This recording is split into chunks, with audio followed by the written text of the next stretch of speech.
Last episode, I gave you homework. And if you actually did it, welcome back. You're already ahead of most people. If you didn't, no worries. Pause now. Go do it and I'll wait. Okay, today we're using those numbers to figure out the one thing everyone wants to know. How much money do you actually need to retire? Quick recap. Last time we established that financial independence is really just two things: income and expenses. And I asked you to write down how much comes in monthly and annually, and how much goes out.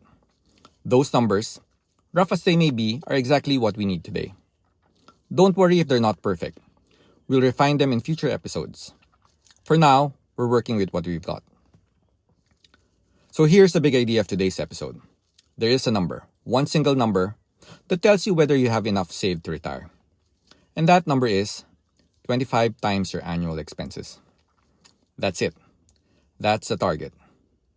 If your annual expenses are $40,000 a year, your retirement target is $1 million. If there's $60,000, you're aiming for $1.5 million. Simple multiplication, brutal clarity. But why 25? Where does that come from? Here's the logic. You take that saved amount and invest it in a low-cost index fund.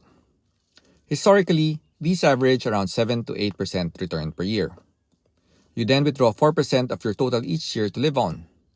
That 4% covers your annual expenses. The remaining growth keeps up with inflation, which runs around 3 to 4% per year.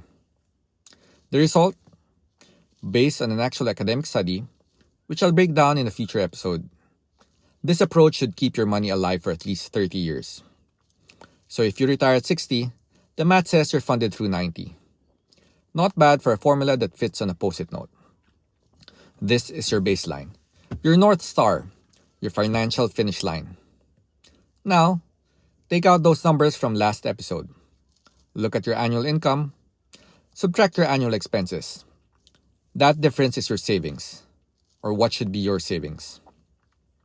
First question, and be honest with yourself here. Are you actually saving that amount? Because there's often a gap between what the math says you should be saving and what actually ends up in your account.